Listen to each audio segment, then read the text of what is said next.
Hi friends, ഇന്ന് നമ്മൾ ഓണം വെക്കേഷന് വീട്ടിൽ പോയപ്പോഴുള്ള വിശേഷങ്ങളാണ് കേട്ടോ എടുത്തിട്ടുള്ളത്. ഇത് എൻ്റെ വീട്ടിലേക്ക് പോകുന്ന സ്ഥലങ്ങളാണ്. ഇവിടെ നല്ല രസമാണ് ഇവിടെ കാണാൻ. നമ്മൾ കളിച്ച് വളർന്ന സ്ഥലമാണ്. ഇവിടെ കാണാൻ തന്നെ നല്ല ഭംഗിയാണ്.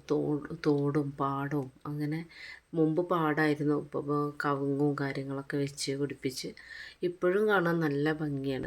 ഇവിടെയൊക്കെ കാണുമ്പോൾ നമ്മൾ സ്കൂളിൽ പോയതും ഈ തോട്ടിലൂടെ കളിച്ച് നടക്കുന്നതും അങ്ങനെ ഒരുപാട് ഓർമ്മകളാണ് ഇതിലങ്ങനെ പോകുമ്പോൾ. നല്ല നല്ല രസമുള്ള കാഴ്ചകളല്ലേ. നമ്മൾ മുമ്പേ പ്ലാൻ ചെയ്തിട്ടുണ്ടായിരുന്നു കേട്ടോ വീട്ടിലെത്തിയിട്ട് നമുക്ക് ഓണസദ്യയൊക്കെ ഉണ്ടാക്കണം എന്നുള്ളത്.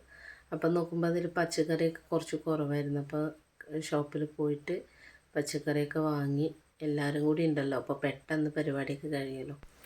എല്ലാവരും ഓരോരോ ഐറ്റംസ് ഉണ്ടാക്കി പെട്ടെന്ന് തീരുമെന്ന് പറഞ്ഞാൽ ദാശമോള് പയറൊക്കെ അരിഞ്ഞ് തരുന്നുണ്ട് കേട്ടോ. നമുക്ക് രാവിലെ ഒരു 10-11 മണിക്കാട്ടോ നമ്മൾ ഇത് തുടങ്ങണത് തന്നെ. ഇങ്ങനെ പ്ലാനിങ്ങും കാര്യങ്ങളൊക്കെ ആയി തുടങ്ങണത് തന്നെ 10-11 മണിക്കാണ്. പക്ഷേ നമ്മൾ എന്തായാലും ഒരു 3 മണിയാകുമ്പോഴേക്കും ഫുഡൊക്കെ റെഡി ആയിട്ട് നമ്മൾ ഭക്ഷണം കഴിച്ചു. കാരണം കുറച്ചധികം ഐറ്റംസ് നമ്മൾ ഉണ്ടാക്കിയിട്ടുണ്ടായിരുന്നു. പിന്നെ ഉമ്മ വന്ന സമയത്ത് ഉമ്മ വിചാരിച്ചത് നമുക്കൊരു ബിരിയാണി കഴിച്ച് സെറ്റാക്കാമെന്നാണ്. അത് എളുപ്പമുണ്ടല്ലോ, പെട്ടെന്ന് പരിപാടിയും കഴിയും. ബിരിയാണിയോ മന്തിയോ എന്തെങ്കിലുമൊക്കെ വെക്കാമെന്നുള്ള പ്ലാനിലായിരുന്നു. പിന്നെ മക്കൾക്ക് എല്ലാവർക്കും നിർബന്ധം ഓണമൊക്കെ അല്ലേ, നമുക്ക് സദ്യ ഉണ്ടാക്കാം. ഓണത്തിൻ്റെ ഓർമ്മകളെന്ന് പറഞ്ഞാൽ അത് എൻ്റെ വീട്ടിൽ വരുമ്പോൾ തന്നെയാണ് കേട്ടോ.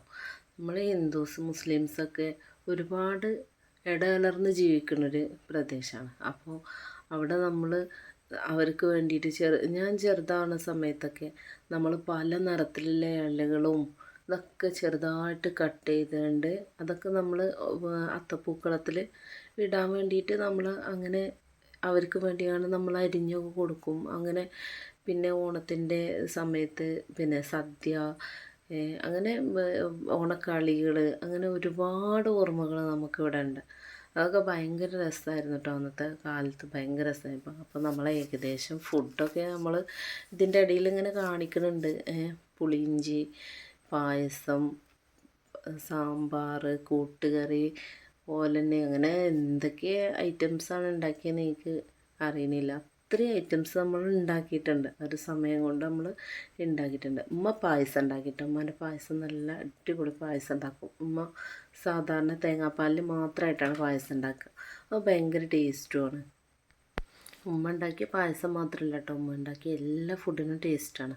പിന്നെ നമ്മൾ ഫുഡൊക്കെ റെഡിയായി ഏകദേശം ഒരു 3 മണി കഴിഞ്ഞിട്ടുണ്ട്. നമ്മൾ ഫുഡ് കഴിക്കുന്ന സമയത്ത് നമ്മളെ വീട്ടിൽ ഈ കൊച്ചു വിശേഷമാണിത്. അപ്പോൾ നമുക്ക് ഈ ചാനൽ എല്ലാവർക്കും ഇഷ്ടപ്പെട്ടിട്ടുണ്ടെന്നുണ്ടെങ്കിൽ സബ്സ്ക്രൈബ് ചെയ്യണം, ഷെയർ ചെയ്യണം, കമൻറ്റ് ചെയ്യണം. അപ്പോൾ നമ്മൾ പുതിയ വിശേഷങ്ങളുമായിട്ട് നമ്മൾ വീണ്ടും വരും. Okay, bye.